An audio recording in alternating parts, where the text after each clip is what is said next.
We begin with breaking news amid the impending trade war with the United States. There has been a temporary reprieve. Prime Minister Justin Trudeau sharing on social media late this afternoon that U.S. tariffs that were supposed to begin tomorrow will be paused for 30 days. Good evening. Hours after Mexico was granted a tariff pause, we learned Canada will also be getting the same deal. The announcement follows a second phone conversation between the U.S. president and Prime Minister Trudeau, who, after the afternoon call, has now detailed what steps will be taken to address Donald Trump's concerns. Trudeau releasing a statement on X this afternoon saying, "I just had a good call with President Trump.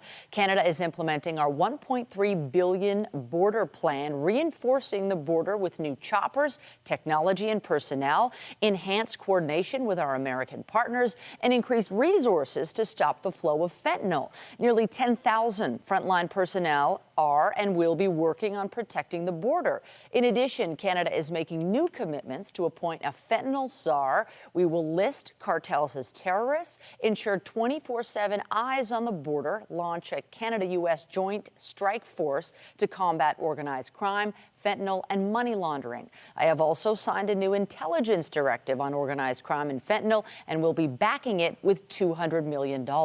Proposed tariffs will be paused for at least 30 days while we work together. CTV's Colton Prail has the latest. Just hours before 25% sweeping tariffs were set to be imposed on Canada by Donald Trump, the country appears to be out of the woods, at least for a brief period of time. Justin Trudeau tweeting this afternoon that after 2 phone calls today with the U.S. president, Canada has earned a 30-day reprieve from the tariffs, but they're only on pause. It's the same pause that Mexico announced earlier this morning.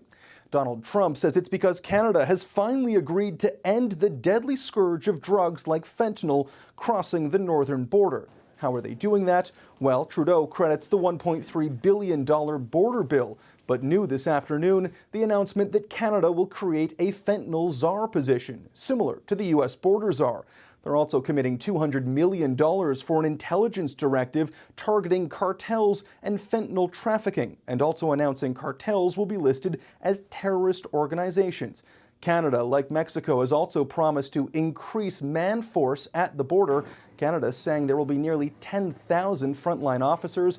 It's unclear if that means new additions or the roughly 8,500 already in place from the CBSA will be part of that total. It's not entirely out of the woods, though. There are still warnings from Canadian politicians. Doug Ford saying that Trump will continue to use tariffs to get what he wants, adding that this will continue to see many potential projects frozen and those that are already underway at risk.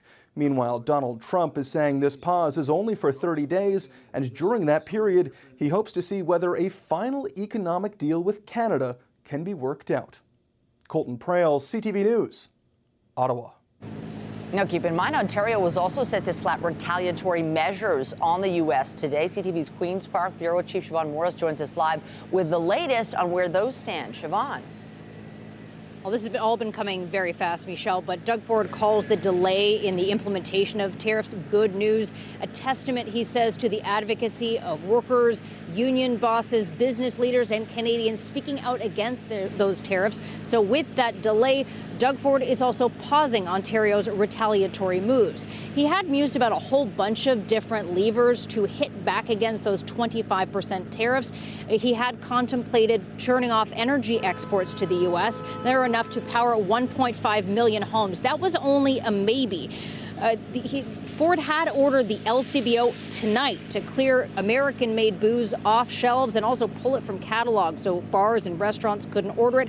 That, too, is now on hold.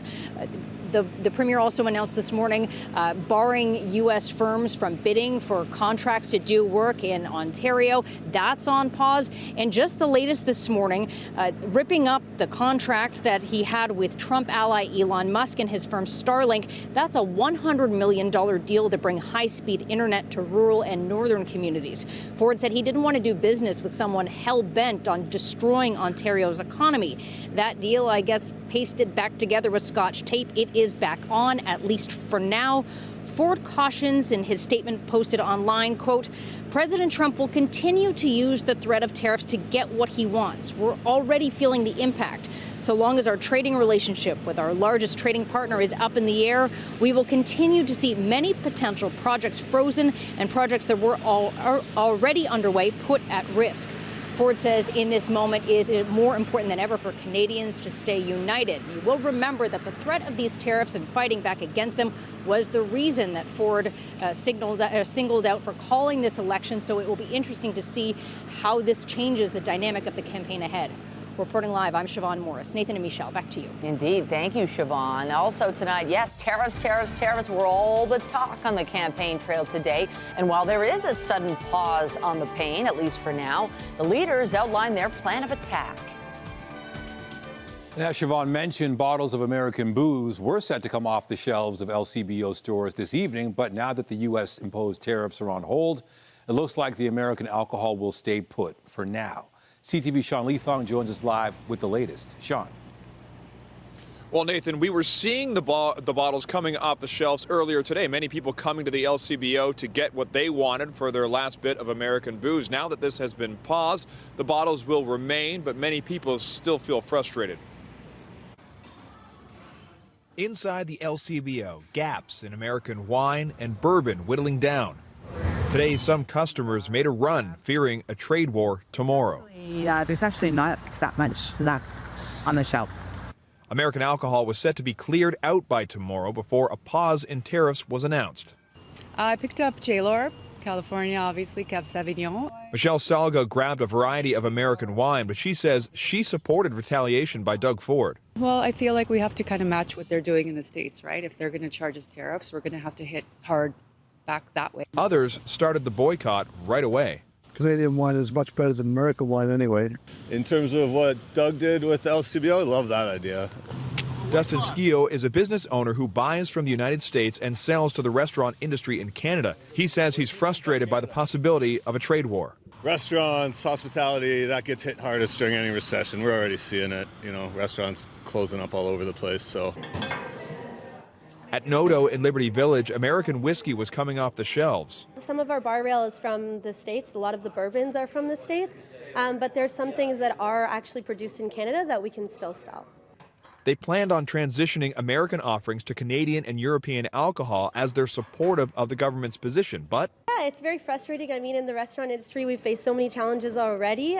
So it's obviously frustrating that we're going to have to, go and see other measures to try to alleviate this issue that we have here. Now the threat is on pause, but it appears the sentiment remains.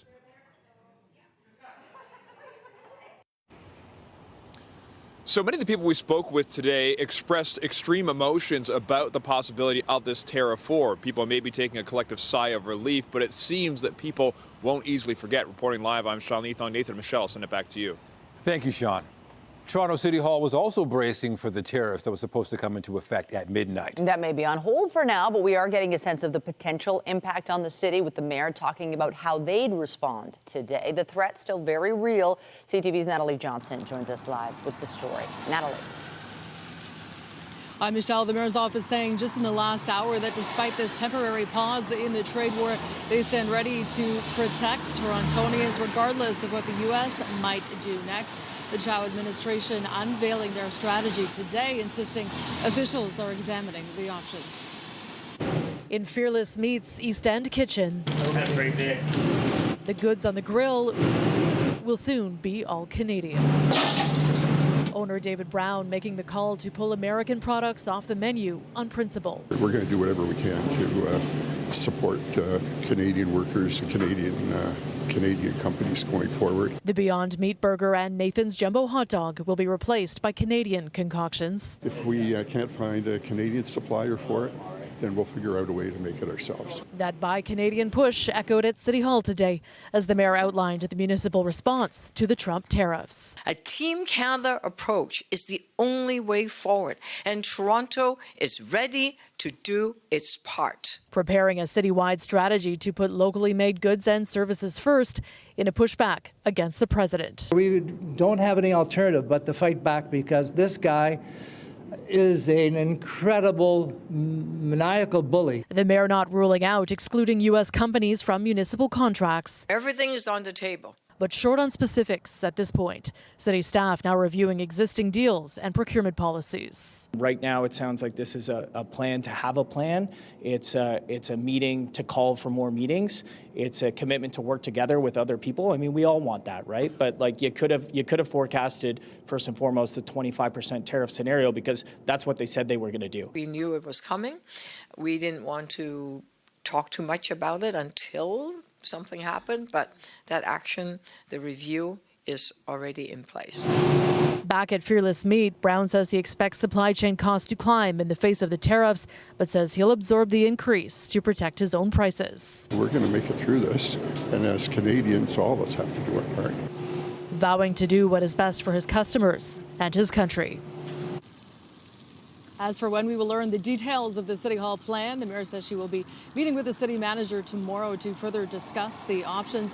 This 30-day reprieve on the tariffs that we now know has been granted by President Trump by City Hall. A bit more time to come up with the specifics of the strategy. Reporting live, I'm Natalie Johnson. Nathan, over to you. Thank you, Natalie. Still ahead, the push to buy Canadian. The sudden sentiment among Canucks to keep their dollars at home as President Trump toys with our trade. Let's take a live look outside this hour. Natalie had an umbrella. Relatively mild, but it is unsettled. What you're going to see weather-wise depends on the temperature and whether it's above freezing or below. Could it be rain? Could it be snow? Jessica Smith, easier to predict the weather right now than the tariff situation. So to speak. I mean, we're doing a little bit of tap dancing regardless, right? And it is going to be a little bit unsettled for the rest of our evening as we do that tap dance around those temperatures at or just around the seasonal mark one way or the other. We've seen this cold front come through, pushing snow to areas a little further north of us. For the GTA, it's fallen mostly as a wet snow, now just a straight up rain as we still hold on to mild temperatures heading into the evening. But for our friends from Owen Sound all the way across to Ottawa, they are still under a winter weather travel advisory by the end of the day, about 5 to 10 centimeters. Just a little bit further south where we are here in the city, it's still kind of mild, so we've kind of seen it fall more as just a rain event or a rain-snow mix. Temperature-wise, we're at +1. It feels like -3. Everybody relatively warm, all things considered, as we head into this early part of our evening. But after that cold front continues to push its way through, it gets a little cooler. And tonight we are watching at the likelihood of some chillier temperatures, but the bulk of the rain will taper off as we get through to about midnight. Now, as we make our way in towards the rest of our evening, it is going to stay cool, but we're holding on to a fairly seasonal day tomorrow. Coming up, I'll have a full look at your long-range forecast. We do get some sunshine returning eventually, but it comes at a price with temperatures dipping a little below that seasonal mark. So we will continue that weather tap dance as we head throughout this first full week of February. All those details coming up right now. It's back over to Nathan. All right. Thank you, Jess. Thanks. A man is dead following an industrial accident in the West End. Police say the man fell while working on a billboard near Bathurst and DuPont. It happened shortly after 8:30 a.m. The man died at the scene. The Ministry of Labor has taken over the investigation. And a man in his 20s is dead following a crash in Oshawa. This happened early this morning on Grandview Street between Beatrice Street and Grand Leak Court. A man was removed from a vehicle which had flipped onto its side. He was rushed to hospital where he later died. The cause of the crash is under investigation. Police in Saskatoon have arrested a suspect linked to a murder in this city 4 years ago. 30-year-old Jabril Elmi was number 24 on the Bolo program's list of the 25 most wanted fugitives. He's charged with first-degree murder in the death of 27-year-old Thane Murray on September 18, 2021. He's also facing 2 counts of attempted murder. Elmi was arrested by the Saskatoon Police Service on Friday, January 31st. Returning to our top story and breaking news that tariffs set to take effect at midnight have now been delayed for at least a month. The Prime Minister saying a deal was reached with U.S. President Donald Trump. A short reprieve, but the tariff threat remains, and it has galvanized Canadian consumers looking to make a statement with their wallets, buying goods from this side of the border. CTV's John Musselman explains. Shoppers we spoke with today say they are definitely looking for the maple leaf on labels when picking items up at the local grocery store. Yeah, I'm going to buy more Canadian products. That's it. I'm supporting the Canadians. Yeah, because I'm a Canadian. It isn't always easy, especially when it comes to fruits and vegetables, but this tariff issue has many shoppers considering a boycott of American items. Experts say it may have more of a symbolic effect, considering the U.S. economy is 10 times the size of Canada's. You know, boycotts, like I said, probably don't have as much of an actual economic impact. They probably don't have enough time to gain any traction. A boycott is a long-term kind of approach and tactic, and it does raise a lot of publicity in terms of what's being targeted, and it shows just how outraged consumers would be. But I don't really think that they have much of an impact in the long run, besides something that generates more light than heat. Still, experts say the issue will provide an opportunity for Canadians to shop locally, no matter what province, city, or town they live in. You know, Canadians spend about $70,000 a year on average in consumer spending, goods and services. So if we shift some of that, all of us, towards local-owned businesses and local grown and made products, then we can have a massive impact across the country. Products contain plenty of labels. Here's the difference between made in Canada and produced in Canada. A product of Canada is nearly 100% Canadian content. Made in Canada must have a threshold of at least 51%, but it may contain some imported content. So dairy, very Canadian friendly. Bakery, very Canadian friendly. The meat counter is also very Canadian. So there's that. Other sections, not that easy. Look for that maple leaf. Shoppers say the bottom line is Canadians need to be united until this tariff situation is sorted out. John Musselman, CTV News in Mississauga. Ontario's response to potential U.S. tariffs has been dominating discussion on day 6 of the provincial election campaign. The opposition weighing in on the moves Doug Ford has made and outlining what they would do differently. CTV's Mike Walker reports. With sweeping tariffs looming, PC leader Doug Ford defending his decision to call a snap election and fighting against U.S.-imposed tariffs at the same time. This gives us a strong 4-year mandate to outlive and outlast the Trump administration. Announcing a PC government will spend billions in stimulus funding in response to tariffs, including a 6-month tax deferral for employers plus payroll and tax relief for businesses. Ford said his government would expand the Skills Development Fund and infrastructure spending as part of a stimulus package. I'll invest tens of billions of dollars to retrain workers for new opportunities, to retool companies for new customers, to reshore supply chains, and rebuild roads and highways to create new jobs. The NDP leader campaigning in Oshawa, where the auto sector there could immediately feel the impact of tariffs, pitching a plan to protect Ontario workers from tariffs. We're going to work with Ontario employers, workers, and their unions to defend auto jobs right here in Ontario. Mart Stiles says an NDP government would implement a federal provincial income support program and will work with all trade-exposed industries to help create new supply chains. An NDP government will work with local industries to help them find new Canadian and international markets. We're going to reduce internal trade barriers here in Canada, and we're going to redouble our efforts to promote Ontario-made goods. Speaking at the Kitchener-Waterloo Chamber of Commerce, the Liberals' Bonnie Crombie unveiled a tariff relief plan to support businesses, dubbed the Fight Tariff Fund. This will provide Ontario businesses with access to cheaper interest rates for operational costs or capital investment so that they can borrow at government rates. On housing, Crombie pledging to cut taxes on development charges and phase in rent control. We'll cut income taxes, drop the HST off home heating and hydro to keep more money in your pockets. The housing affordability crisis also the focus for the Green Party leader while campaigning in Kitchener. With the trade war, construction costs are only going to go up. Schreiner touted the Greens' housing plan that includes allowing fourplexes across the province, plus removing development charges on homes under 2,000 square feet and scrapping the land transfer tax for first-time homebuyers. This is a plan designed to drive down the cost of housing and build 2 million homes over the next decade. Mike Walker, CTV News. Now that we know there's going to be a 1-month pause on potential tariffs, it is worth noting while Canadians were bracing for tariffs tomorrow, Americans were learning what it would mean for them. We share a border and would share the pain. Economists and experts have been widely predicting products would become more expensive for our neighbors as well across various sectors of the U.S. economy. Everything from food to booze, fuel and energy, car parts, lumber and furniture, electronics and home appliances. Research from the Budget Lab at Yale estimates the U.S. president's threatened tariffs against Canada, Mexico, and China would cost the average American household $1,000 or more a year in purchasing power, not to mention the potential for job losses. And if the U.S. tariffs are eventually implemented, they'll impact both sides of the border and beyond. But NATO Secretary General says he's absolutely convinced the alliance can deal with the trade tensions between the U.S. and Canada. Mark Rutte was in Brussels, where he said he believes the dispute won't affect NATO's collective defense. The head of the alliance attended a meeting of European leaders, insisting NATO's next defense spending pledge will be considerably higher than the current 2% of GDP. We have to ramp up defense spending. We have to ramp up defense production.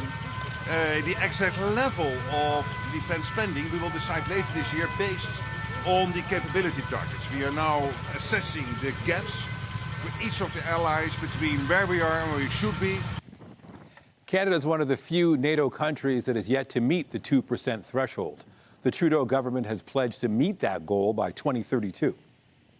Coming up on CTV News, the wheels on the bus go round and round, and this Toronto boy is the biggest fan in town. Meet the 11-year-old whiz kid who knows everything there is to know about TTC buses. He even wrote a book about it. And I'm Pat Foran. Coming up on Consumer Alert, millions of Canadians travel to the U.S. each year to go on vacation. But due to the current situation, this year many say they're planning to stay home, even if they've already purchased tickets. I'll have my reports. That's just ahead. And we were trending just above seasonal today, but as we get into the day tomorrow, we get back down to where we should be before we ricochet back above. So that whiplash that we've done with the weather as of late isn't changing at all. Coming up, I'll have a full look at your long-range forecast and let you know when we're getting a little warmer and then back to being a little colder, all that after the break. And stay with us. We have another full night of great shows for you right here on CTV. According to Statistics Canada, more than 20 million Canadians travel to the U.S. each year, spending about $19 billion. But now that the U.S. could impose 25% tariffs on Canadian products, more people say this year they'll avoid traveling to the States. Here's Pat Foran and Consumer Alert. Pat. Thanks, Nathan and Michelle. Well, many people say they plan to stay home this year instead of going to the U.S., even if they've already purchased tickets. They would like to get refunds or travel credits, but some say even if they lose money, they don't want to go. Whether it's to visit Disney World, the Grand Canyon, or the Las Vegas Strip, more than 1 million Canadians visit the U.S. each month, leaving tourism dollars behind. Every January, February, we go for annual vacation just to escape the cold. Karen Haifa of Toronto and her husband travel to Florida each year and have for decades. They are to leave next week for their vacation, but now that the U.S. is threatening 25% tariffs on Canadian goods, they plan to stay home. My husband and I said, no, we do not want to go anymore. He said he's willing to take a chance to lose all the money, just in principle. If this goes through the tariffs, I can't for the life of me accept going there and spending our hard-earned money. Ray, who asked us to use only his first name, says he and his partner have a 2-week vacation planned to go to California. They're unable to cancel the trip to get a refund. They're unsure if they will proceed, but hope the U.S. backs off its threat to force tariffs on its closest trading partner. I'm hoping that he would just cancel the whole thing altogether. President Trump, Canada has been and continues to be a great neighbor to the U.S. We've been there through thick and thin. People that in California, where I am anyway, the ones I've talked to are not happy with what's happening. We reached travel expert Lauren Christie in Palm Springs. He says many Canadians are reassessing their travel plans to the U.S., even if it means they will lose money. If people just feel like perhaps they're not as welcome here as they would like and that just feel uncomfortable going, I kind of understand that.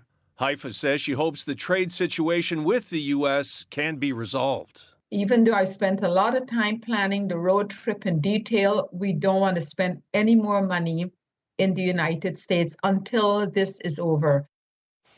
And now that the tariffs are on hold for 30 days, it may mean some Canadians aren't sure what they'll do. Many people who travel to the U.S. will be watching the situation closely and adjusting their travel plans accordingly. On your side, I'm Pat Foran. If you have a consumer story idea, email us at alert@ctv.ca. Well, speaking of travel, I was in Jamaica for a week, came back early Saturday morning. It was freezing. Yeah. Today, not so bad. That's some extreme cold to come back to. What was the temp in Jamaica? When It was 30 on average. Better than here. Oh, my every day. goodness. You didn't even check the forecast. But don't you like today? It felt a lot milder. Yeah, I'm getting used to this. Yeah. freezing cold. Yeah. Although we have this mixed bag, and I imagine if you're traveling on the roads, like there's some stuff to contend with. We are still kind of hovering around that freezing mark. So we go from things being a little bit wet to a little frozen very quickly at this time of year. So you just have to be careful and plan your driving accordingly. You want to give yourself lots of time and room between the cars around you. As we head into the evening, the good news is we do lose some of this active weather, but temperatures will start to dip. So there is the potential of a little freezing out there. But there is some hope on the horizon with a little bit of sunshine as we head into the day tomorrow. But we've seen some snowy scenes right across different parts of our province. This is from Stouffville earlier today. That wet snow, that was the consistent kind of story that we had throughout the day today when it comes to our forecast. And no matter where you were, you really saw a version of it, whether it was just straight up rain, wet snow, or some ice pellets. Now, the good news is we do get a bit of a break as we head in towards that midpoint of our week, but as that cloud cover lifts, it gets a little cool out there. Our friends in Northern Ontario already experiencing that bit of a deep freeze thanks to some cold air in the prairies.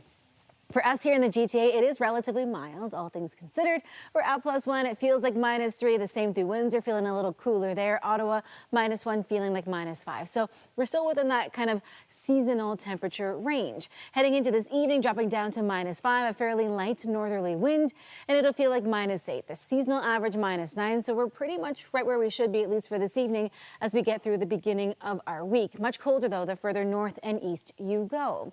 Heading into the day tomorrow, temperatures are not going up on a Tuesday, but we do get some sunshine. So we'll be at -3. It'll feel like -9.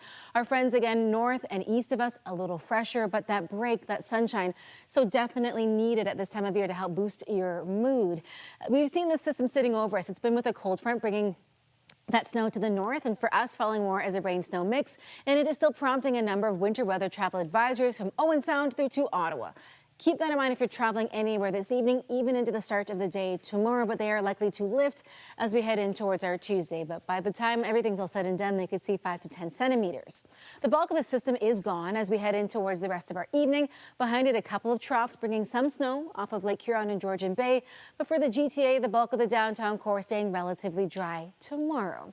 So for the rest of our night, as we get in towards about 9:30, the bulk of this is going to be gone, tracking east and then out of here. Into our Tuesday, there's that chance of light flurries as we get the day started. It is very brief, and then we're just looking at cloud cover and a little sunshine as we head throughout our day. Into Wednesday, even more sunshine, but it does get a little colder as we head throughout the day. As we head in towards the end of the week, we see the return of another system, this one coming up from south of the border, set to bring a bit of a messy mix. We're fairly seasonal into our Tuesday, a little above and below in the same day as we head in towards Wednesday, but we get that sunshine. We're looking at the chance of freezing rain on Thursday, and then temperatures take a dive as we head in towards the end of the week. So prepare for everything. Walk safely, drive safely. We'll have to just take some consideration when we're out and about this week. I'll send things back over to Michelle and Nathan. Thank you, Jess. Thanks. By the way, there's a subway disruption for commuters to be aware of heading into the work week starting tonight and continuing through Thursday. A stretch of Line 1 will be closing at 11 p.m. between Finch and St. Clair stations. This closure will allow for track work in the area. Shuttle buses will run each night until around 2 a.m. After the break, Canadian sports fans expressed their displeasure. The tension amid an impending trade war with the United States spills into the stands. Canadians are known for being polite, well-mannered, and courteous, but when it comes to the potential for a trade war, it appears the gloves are off. Late this afternoon, Canada was given a reprieve, a delay in the tariffs for at least 30 days. But over the weekend, some sports fans were making noise, sending a message before sporting events. CTV's Raheem Ladani explains. This is not the typical respect Raptors fans show during the singing of the American national anthem. However, this chorus of boos before tip-off Sunday afternoon is a clear sign of how tension between Canada and the United States is affecting everyday people. The friendship between the people of US and Canada, it's kind of getting tarnished because of what the government is doing, and I think even people right now, they want to do something, but they feel powerless. It's the wrong thing to do, obviously. But you can't blame people for being so frustrated. It would make me uncomfortable because not all Americans are 100% behind what's going on. Like, there was a lot of people that didn't vote for Trump, right? So we got to remember those are our friends too, right? That friendship is being tested at sporting events across the country. In the nation's capital over the weekend, Senators fans drowned out the Star-Spangled Banner. The same day, U.S. President Donald Trump announced a 25% tariff on all Canadian goods, along with a 10% tax on energy imports from Canada. Donnie and his madmen. Yeah. What a crew, eh? I expect it to get even worse. You know, he's told you what he's going to do, so he's doing it. And, you know, that's what they want. Well, that's what they get. In the early 2000s, fans in Canada booed the American anthem during the U.S.-led war in Iraq. However, this type of political tension is the polar opposite from what happened inside Scotiabank Arena less than 2 years ago at a Maple Leafs game. Oh, say can. When technical difficulties cut the mic before puck drop in March 2023, Leafs fans stepped up.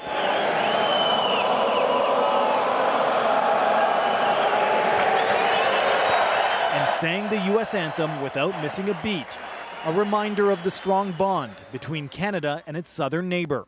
Sure, we're going through a difficult time right now, and yeah, emotions may run high here and there, particularly around hockey games.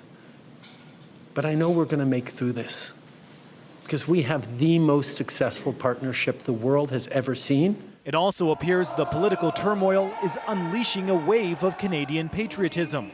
I grew up here, and I think that we were always friends and allies, and I feel like Trump is dividing us, you know, as a nation.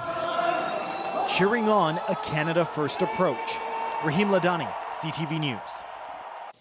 Hockey is synonymous with Canada, so it is somewhat ironic, perhaps, that our game took center stage at the White House this afternoon amid all the tension over tariffs. These are amazing athletes, an amazing team, and their outstanding achievements. They're a wonderful owner. From underdogs to champions, they prove the dedication and hard work can transform dreams into reality. Donald Trump welcomed the Stanley Cup champs to the Executive Mansion. The Florida Panthers presented one of their jerseys and a stick to the U.S. president during the celebration of their victory. They defeated Edmonton in 7 games, capturing the first championship in franchise history. To win and a 6th Canadian championship for Brad Gougeau. And Gougeau will be among the competitors when the Brier returns to his home province next year. The Canadian Men's Curling Championship is scheduled for February 27th to March 8th in St. John's, Newfoundland. The Newfoundland and Labrador capital has also hosted the tournament in 1972. The Brier has played in 31 cities since the inaugural event at Toronto's Granite Club in 1927. Also tonight, Sir Bob Geldof in Toronto as an award-winning musical hits the stage. Just ahead, what he had to say about the Premier and President Trump.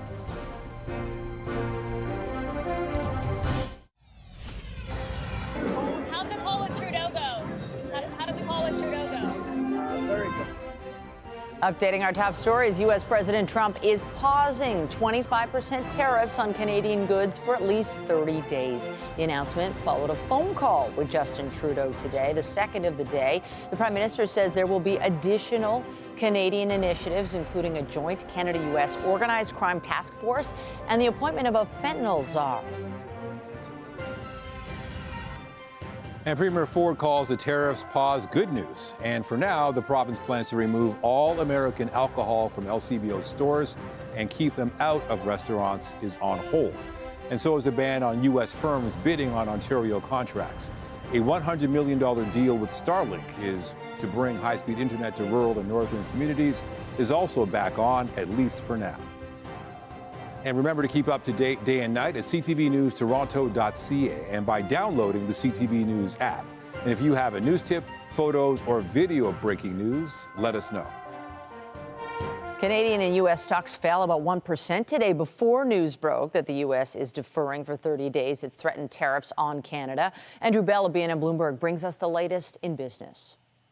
Hello there. Investors were relieved to hear today that U.S. President Donald Trump is pausing plans for his threatened 25% tariffs on Canada and also on Mexico. Trump spoke with the Prime Minister, Mr. Trudeau, and Mexico's President, Claudia Sheinbaum. Both Canada and Mexico say they will move thousands of personnel to the border to prevent drug trafficking and crack down on illegal migration. The Canadian dollar rallied abruptly on the news. Earlier, bank and railroad shares fell in Toronto amid fears of economic upheaval. Pipelines and energy producers were little changed. U.S. imports of Canadian energy face a duty of 10%, lower than the 25% levy proposed for other goods. And the tariff may not apply to Canadian oil that passes through the U.S. and is exported to other countries. Even setting aside Canada's planned trade retaliation, higher prices for goods from this country would harm U.S. industries and consumers. Canada, for example, supplies about 80% of America's potash, a key fertilizer ingredient used to grow crops including potatoes, lettuce, tobacco, and avocados. And Tesla fell 5%. Barron's reported that the company assembles all its vehicles for the U.S. market in the U.S., but about 15% of the parts in a Model Y come from Mexico, and some come from Canada too. And the Wall Street Journal said steel prices have already been rising for U.S. companies. Canada and Mexico are two of the largest suppliers of steel to the U.S. And finally, gold hit a new record high north of $2,835 US an ounce as investors sought assets that may be less vulnerable to a slump induced by tariffs. Gold stocks jumped in Toronto. Investors also parked their money in the Japanese yen. Dealers and traders have rushed huge volumes of gold and silver into the US before any tariffs are imposed. The loonie jumped in late trading to trade at 69.4 US cents, up more than 1/2 of a US cent. West Texas Intermediate Oil was at $73.16, up 63 cents. Our latest fix on Western Canadian Select Oil, $56.28, down $1.71. And the TSX Composite ended at 25,241.76, down just over 291 points. That's the latest in business. I'm Andrew Bell of BNN Bloomberg. The Business Report is brought to you by Canadian Western Bank, the bank built for business. Tim Hortons says it's returning the Roll Up the Rim to Win contest from the ground up. The company says it will reintroduce roll-up cups when the promotion begins February 24th. The contest moved to a completely digital format in 2020 as part of an effort to prevent staff from having to handle cups during the COVID-19 pandemic. Participants will now show their winning rims before dropping their cups into a box. Customers will also still be able to participate online. The award-winning musical Just for One Day opened in Toronto yesterday. And the man behind the story, Sir Bob Geldof, was in town to talk about the show. And the philanthropist didn't hold back when it came to the new American president. CTV's Andrea Case was there. If Donald Trump thinks he's going to take on China, Canada, Mexico, and Europe economically, I wouldn't bet on Donald Trump very much. Ask Sir Bob Geldof what he thinks of U.S. President Donald Trump, and he doesn't hold back. This bloviating, bloated orange ball of narcissism and greed. 40 years ago, the Irish musician watched the first of its kind CBC documentary about the starvation of 32 million people in Ethiopia, and it changed his life forever. He was inspired and co-created the Live Aid fundraising song, Do They Know It's Christmas?, the Live Aid concert to feed the world, and the Band Aid Charitable Trust, which have raised over $251 million. I just had an emotional reaction to something on the news, so I picked up my guitar to find some sort of response. Sting, I need you here by Sunday. The story of how those events came together is an award-winning musical, Just for One Day, now on stage at the Ed Mirvish Theatre. I'm particularly glad it's opening in Canada specifically at this time because of what's happening with that fool south of the border. After the show, Geldof took to the stage to reiterate what he told CTV News. And while he was met with overwhelming support, one person in the balcony verbally disagreed. This morning I had a mail. No, hold on. Giving the objector a chance to respond, Geldof was met with silence. As much as they did. Wanker. 10% of every ticket sold for the musical goes to the Live Aid Trust. This couldn't be a better time or a better vehicle for displaying that. Andrea Case, CTV News. The 67th edition of the Grammy Awards were held last night, and Beyoncé made history. Cowboy Carter. Beyonce. Beyoncé won both Album of the Year and Country Album of the Year for her record, Cowboy Carter. Her Album of the Year win coming 25 years after she was first nominated for a Grammy for her work with Destiny's Child. The Grammy goes to Kendrick Lamar. Not Like Us. And Kendrick Lamar won the awards for both Song and Record of the Year for his Drake diss track, Not Like Us. The song is currently the subject of a lawsuit with Drake suing Universal Music Group for defamation over its release. Just ahead, on board with buses, an 11-year-old Toronto boy fascinated by the TTC, driven to write a book about his love of transit. For most transit users, the TTC is just a way to get from point A to point B. But for an 11-year-old Toronto boy, getting on a bus in the city is a passion. It's one he's sharing in a new book. And as CTV's Scott Lightfoot reports, staff at the TTC have taken note of the young author's work. Riding a bus is something thousands of Toronto kids do every day. I went on 6005 and the brakes weren't like so rough on, I don't know why. But few know as much about their ride as 11-year-old Luis Mario Carrington. I don't really know what I like about them. They just make me happy. To say the Toronto boy has a thing for transit would be an understatement.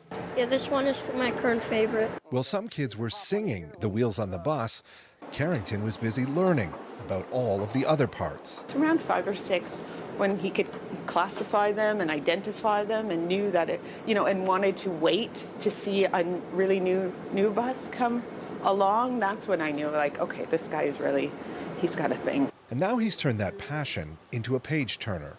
This bus back here is on the front cover of my book. Carrington is a published author. His book, Have You Seen a TTC Bus?, is available in local bookstores and online. Well, I want to share my knowledge with everyone who wants to really have some knowledge about the TTC. For his mom, the book was an outlet for a kid who wasn't exactly loving school. My main target audience was really his teachers, that I wanted to show them what he was capable of. On this day, Carrington was the special guest of the Toronto Transit Commission at their Birchmount garage. Hello. Hi, my name's Greg. Nice to meet you. Nice to meet you. Your company is very cool. He got a chance to meet with and impress the TTC's CEO, Greg Percy. The NovaBus LFSE Plus. Yeah. I have never seen one of those before in real life. And he got a full tour of the e-bus yard. And we're going to have you hop up onto the driver's seat there. Getting to sit behind the wheel, even seeing his name on the destination signs. It's amazing. It's like one of those one-in-a-lifetime experiences. But it's an experience Carrington says he'd like to continue when he's old enough. I think I would like to drive the TTC buses and and the streetcars and subways. And maybe be an author too? Yeah. A second book is already in the works, this one dealing with Toronto's streetcars and subways. He's got a few years to figure out the route he's on in life, but in the meantime, he says he plans to continue learning about and sharing his love of Toronto transit. Remember that traffic and pollution are your enemies and TTC is your friend. Scott Lightfoot, CTV News. What an amazing kid. Great way to end the show with that story. That is fabulous. And all the buses are going to be commuting this evening in unsettled conditions. Yeah, so your bus might be a little bit late. I'm excited for the streetcar book because I take the streetcar quite a bit. So I'll be looking forward to that one. But tonight's maybe a better night to take transit. Maybe, leave it in the hands of the pros because we're still watching for a little unsettled weather as the rain and kind of messy mix make their way out. We're still watching for some of that as we head into that early part of our evening. So give yourself some extra time on the road, whether you're taking transit or whether you are driving yourself or walking. Now, temperature-wise, it's still relatively mild, sitting at 1, feeling like -3. We're at 1 through Windsor, a little cooler up through Bancroft and Ottawa, but everyone holding on at a fairly good point. Not a bad start to the day tomorrow, so the chance of some light flurries, but overall, it pushes out and we'll see some sunshine into our Tuesday and Wednesday. Sounds good. Thank you, Jess. That is it for CTV News at 6. But Omar Sachedina has you covered tonight at 11 for CTV National News, followed by Zoraida Almond with our next local newscast at 11:30. Meantime, our coverage continues anytime on CP24 and at ctvnewstoronto.ca. For Jessica Smith and the whole team here at CTV News, thanks for watching and have a great night.